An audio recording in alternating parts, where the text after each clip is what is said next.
Hello, everyone, specifically the class of 2015.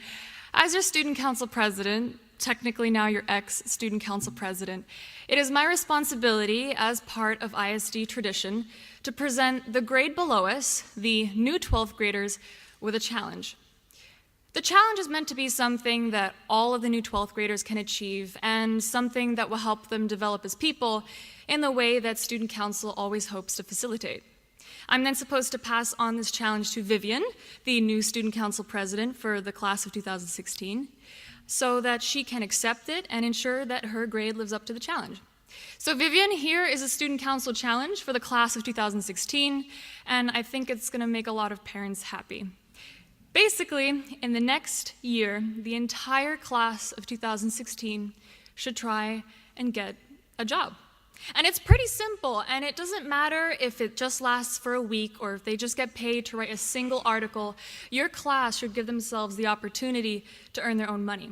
That sense of independence might give them some inspiration and help give them a sense of what kind of work they might want to do in the future that is meaningful to them and to their community.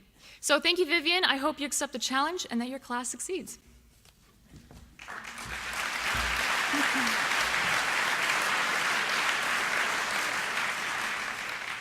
Thank you, Natalie, for this challenge, and we do, in fact, accept this challenge.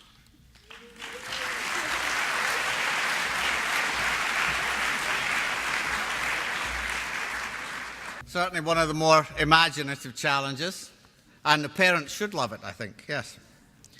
The graduation brass players are now going to perform theme from Symphony No. 1, Movement No. 1 by Johannes Brahms. Their own trumpets in a minute. Yes.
The next speaker is chosen by the faculty as their version of the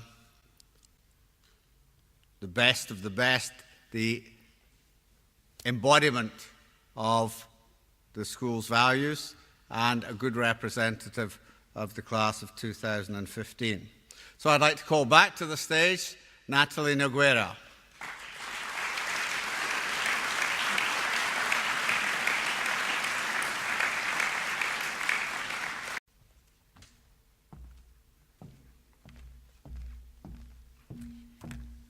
Good evening, class of 2015, again. I'd like to start off by thanking all the teachers and staff at ISD for choosing me to speak today. I'm really grateful to be able to speak from a more personal point of view this time. To which I want to start off by saying it is so weird seeing my classmates in a cap and gown, especially because I went to 6th grade with some of you. And I remember seeing the 12th graders in the hallway, and we were all like, oh my God, you know, they're so old and smart and subsequently really intimidating. I mean, 12th graders, they just looked so powerful, like they had the potential to do anything. If as a 6th grader, someone told you, oh, one of the 12th graders runs his own Fortune 500 company, you would totally believe it. I mean, you pretty much believe that 12th graders had that like supernatural ability to do anything. And as I've grown older with you into a 12th grader, well, for the first part, I have realized we're actually not that much older. For the most part, we still act like 6th graders. But aside from that, I've also realized that my perceptions of 12th graders as a 6th grader were kind of right. We actually do have a lot of power and potential. And sometimes a 6th grader sees it in you more than you see it in yourself. And it's really easy, especially as a student, to get into this kind of mental trap where you start judging yourself and analyzing your self-worth based on what grades you got and what your teachers and what your superiors have to say about you. And you know the numbers that people attribute to you aren't completely reflective of your capability, and yet it's so hard to believe. In fact, we're so tough on ourselves that we rarely ever see or believe in how much we can do in the greater context. And for that reason, I think a lot of teachers wish they could say to us that their main aim has never been to grade us. They know we don't need 7s in English to communicate ourselves in a way that will help us when we're adults, although it helps. Being at ISD has not been just about getting top grades. Being at ISD has been about growing and about us realizing our potential. And our potential, like our personality, is something that no one can put a number on. Because you are human, and this applies to everyone in this room, because you are human, you have infinite potential. And no IB grade, no circumstance, no criticism can ever take that away from you. And human potential is like one of those unsolved mysteries of the world.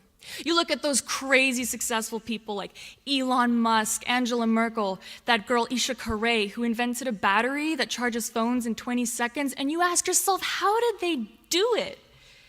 And one of the reasons we're so attracted to successful people is because they're so relatable to us. Their childhood was a lot like ours. They talk a lot like us. So what did they do different? And what they did was that they had the bravery to honor their potential.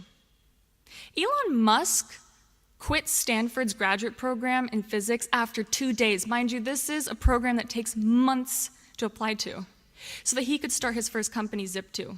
When he sold that, he used the money to create PayPal. The money he makes from PayPal, he uses to invest in renewable energy sources for our future. So basically, what Elon Musk did was take a decision that makes no sense on paper, is a complete waste of money, so that he could seize an opportunity that would allow his potential to shine. Indeed, successful people are usually those who believe in the reward of nonconformity, those people who are brave enough to go after their potential, an infinite potential which, mind you, all of you have. So here's what I have to say. Stop doing what everyone else is doing. Don't be on your phone all day just because everyone else is. Don't take a class just because your best friend is. Don't study something just because it's popular. And don't go to college just because someone said this is a necessary phase in your life right now. No, don't conform like that. Do what you need to do to respect your individuality and potential. And if you have that bravery, which you do, then there's nothing that can stop you from overcoming the hurdles and achieving everything you've dreamed of. Make this life about tapping into your infinite potential.